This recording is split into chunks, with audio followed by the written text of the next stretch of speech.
Hola a todos y bienvenidos a un nuevo episodio de Escucha y Aprende de Listenly. Soy Sofía y estoy muy emocionada de estar aquí hoy. Y yo soy Mateo. Un placer acompañarlos en este viaje lingüístico. Y hoy en una conversación muy relevante para nuestro día a día. Así es, Mateo. Hoy vamos a hablar de un tema que nos afecta a casi todos en la sociedad moderna: la adicción a las redes sociales. Es un tema fascinante y al mismo tiempo un poco inquietante, ¿no crees, Sofía? Porque ¿quién no se ha sentido un poco enganchado alguna vez? Absolutamente. Es fácil caer en la trampa. Pero antes de profundizar, Mateo, ¿qué entendemos por adicción a las redes sociales? ¿Es una adicción real como la conocemos? Esa es una excelente pregunta para empezar, Sofía. Técnicamente, no está clasificada como una adicción clínica en el mismo sentido que el alcohol o las drogas, pero muchos expertos la describen como un comportamiento adictivo. Entiendo. ¿Y cuál es la diferencia principal entonces? La diferencia radica en la sustancia. Aquí no hay una sustancia química que genere dependencia física, sino un patrón de comportamiento compulsivo que busca la gratificación instantánea y la recompensa. Ah, la gratificación instantánea. Eso tiene mucho sentido. Como cuando publicas algo y esperas los me gusta o los comentarios. Exacto. Ese ciclo de anticipación, publicación y luego la recompensa de las interacciones libera dopamina en nuestro cerebro, que es el neurotransmisor asociado con el placer y la motivación. Dopamina, claro. Es lo mismo que ocurre con otras adicciones, ¿verdad? Sí, el mecanismo cerebral es similar en muchos aspectos. El problema surge cuando este comportamiento empieza a interferir negativamente con nuestra vida diaria, como el trabajo, los estudios, las relaciones personales o incluso el sueño. Y creo que muchos de nosotros podemos identificar eso. Yo misma a veces me encuentro revisando el teléfono sin un propósito claro, solo por costumbre o por la ansiedad de no perderme algo. Esa sensación de miedo a perderse algo, el famoso FOMO, es un factor enorme en la adicción a las redes sociales. Nos mantiene conectados constantemente, incluso cuando preferiríamos no estarlo. Es curioso porque, al principio, las redes sociales prometían conectarnos y en muchos aspectos lo hicieron, pero ahora parece que también nos desconectan de lo que es realmente importante. Es una espada de doble filo. Por un lado, nos permiten mantener el contacto con amigos y familiares lejanos, aprender cosas nuevas, seguir noticias, pero por el otro, pueden consumir una cantidad desproporcionada de nuestro tiempo y energía. ¿Crees que hay una línea clara entre un uso saludable y un uso adictivo? ¿Cómo podemos saber si hemos cruzado esa línea? Esa línea es bastante subjetiva para cada persona, Sofía, pero hay algunas señales de alerta que podemos observar. Por ejemplo, si sientes una necesidad constante de revisar tus notificaciones, incluso en momentos inapropiados, Como en una cena familiar o mientras conduces. Lo he visto muchas veces. o si pasas más tiempo del que pretendías en las redes, o si te sientes ansioso, irritado o deprimido cuando no puedes acceder a ellas. También si descuidas otras actividades o responsabilidades por estar en línea. Esas son señales bastante claras. Me hace pensar en cómo a veces usamos las redes como un escape, quizás para evitar la realidad o las emociones difíciles. Definitivamente, las redes sociales pueden ser una forma de evadir problemas, pero solo temporalmente. A largo plazo pueden empeorar la ansiedad y la depresión, porque nos comparamos constantemente con las vidas perfectas que vemos en línea. Ah, La comparación constante. Ese es un punto muy doloroso para muchas personas, especialmente los jóvenes. Ver fotos de viajes exóticos, cuerpos esculturales, vidas aparentemente sin problemas. Sí, y olvidamos que esas son solo las partes destacadas, la curated version de la vida de alguien. Nadie publica sus momentos de lucha o sus días malos.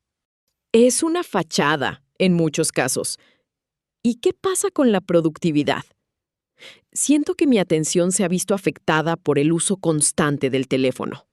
Eso es un hecho, Sofía.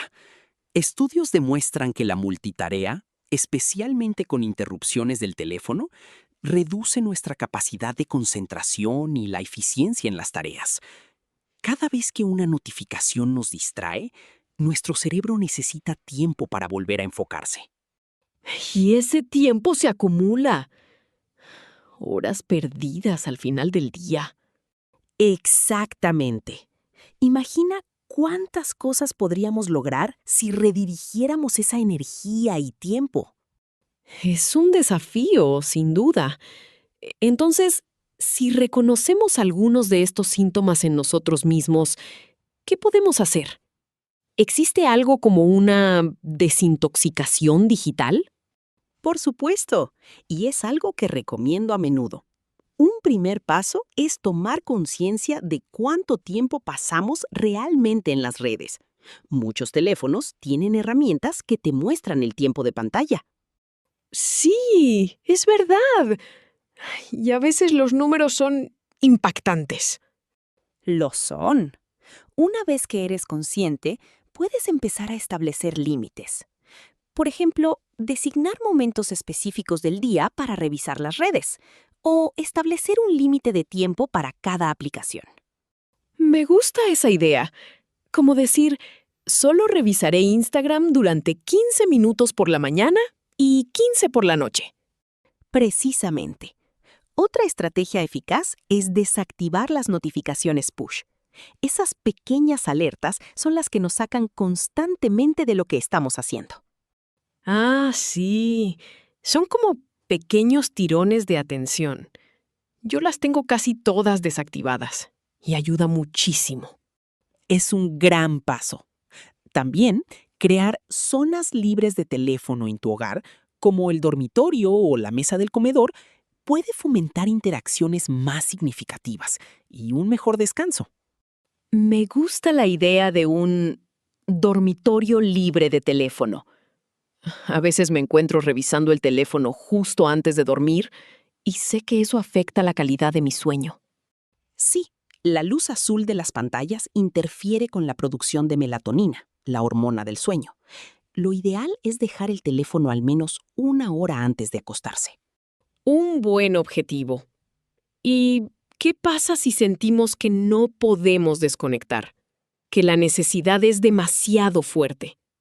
En esos casos, puede ser útil buscar actividades alternativas que disfrutes, cosas que te ofrezcan la misma sensación de recompensa o conexión, pero de una manera más saludable. Leer un libro, hacer ejercicio, pasar tiempo en la naturaleza o socializar en persona. Esos son excelentes consejos. Reemplazar un hábito malo con uno bueno.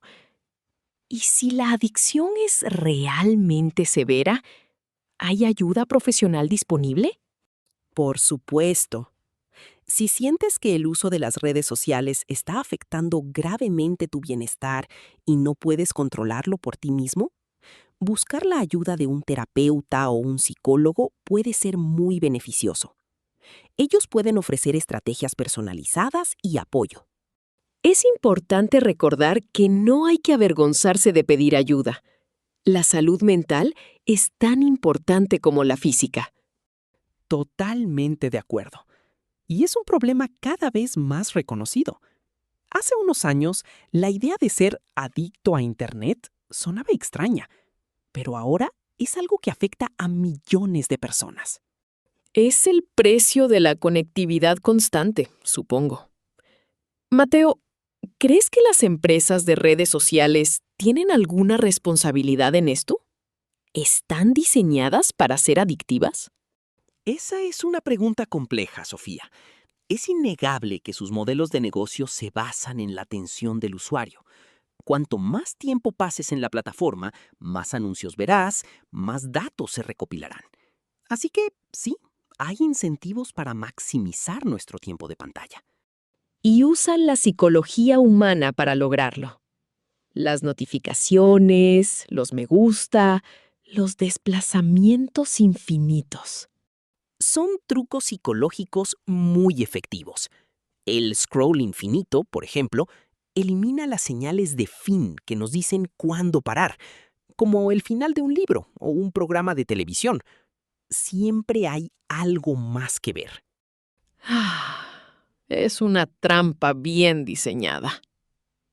Entonces, ¿crees que veremos más regulaciones o cambios en el diseño de estas plataformas en el futuro? Espero que sí. Ya estamos viendo discusiones sobre la protección de datos y el bienestar digital, y es probable que esto se intensifique. Pero en última instancia, la responsabilidad recae en nosotros como usuarios para ser conscientes y tomar el control. Absolutamente. No podemos esperar que las plataformas cambien por completo, pero podemos cambiar nuestros hábitos. Y no se trata de demonizar las redes sociales por completo. Tienen muchos beneficios, como ya mencionamos. La clave es el equilibrio. Equilibrio y conciencia. Recuerdo que dijiste que las redes pueden ser una herramienta para conectar con gente lejana. ¿Hay algún aspecto positivo que te guste especialmente? Sí, claro. Para mí, la posibilidad de mantener contacto con amigos que viven en otros países es invaluable. También el acceso a información y a comunidades de intereses específicos. Si te interesa la fotografía de aves, puedes encontrar grupos de personas que comparten esa pasión. Eso es cierto. Para mí, la parte de aprendizaje es muy valiosa. Sigo a muchos creadores de contenido que comparten recetas, consejos de idiomas o documentales cortos. Son herramientas poderosas cuando se usan con intención y moderación. El problema es cuando pasamos del uso intencional al uso impulsivo y sin control. Es como con la comida. Una comida sana es buena, pero comer en exceso puede ser perjudicial. Una analogía perfecta, Sofía. Necesitamos una dieta digital equilibrada. Me gusta eso, una dieta digital. Así que, para resumir nuestros consejos para una relación más saludable con las redes sociales. Primero, toma conciencia de tu tiempo de pantalla. Segundo, establece límites claros y horarios específicos para su uso.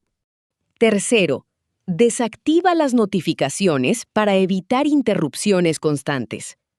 Cuarto, crea zonas libres de tecnología en tu hogar. Quinto, añadiendo. Cuarto, reemplaza el tiempo en pantalla con actividades significativas y saludables. Y sexto, no dudes en buscar ayuda profesional si sientes que no puedes manejarlo por tu cuenta. Son pasos muy concretos y alcanzables. Y es un proceso, no algo que se logra de la noche a la mañana. Exactly.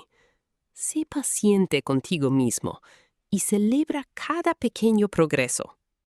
Me hace pensar en cómo esta generación, la que ha crecido con las redes sociales, está lidiando con esto. Es un desafío único para ellos. Lo es. La presión social para estar siempre conectado es inmensa para los jóvenes. Por eso es tan importante que los padres y educadores hablen abiertamente sobre estos temas y modelen un uso saludable. Educar y ser un buen ejemplo. Es fundamental. También la calidad de las interacciones en línea. ¿Es mejor tener pocas interacciones significativas que muchas superficiales? Sin duda, Sofía, la calidad siempre supera a la cantidad, tanto en la vida real como en línea. Las interacciones profundas y auténticas son las que realmente nutren nuestro bienestar emocional. Y esas son las que a menudo se pierden en el mar de me gusta y comentarios rápidos. Es un buen recordatorio de lo que realmente valoramos. Así es. Al final, las redes sociales son herramientas. Depende de nosotros cómo las usemos, si las dejamos controlar nuestra vida o si las usamos para enriquecerla. Una reflexión muy importante para cerrar. Mateo, ha sido una conversación increíblemente esclarecedora y útil. Gracias por compartir tus conocimientos. El placer ha sido mío, Sofía. Espero que nuestros oyentes puedan llevarse algo valioso de esta discusión. Estoy segura de que sí. Y a todos ustedes, nuestros queridos oyentes de Listenly, les animamos a reflexionar sobre su propia relación con las redes sociales.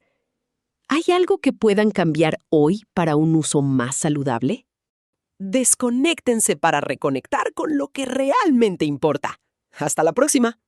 Hasta la próxima y gracias por escuchar. Adiós.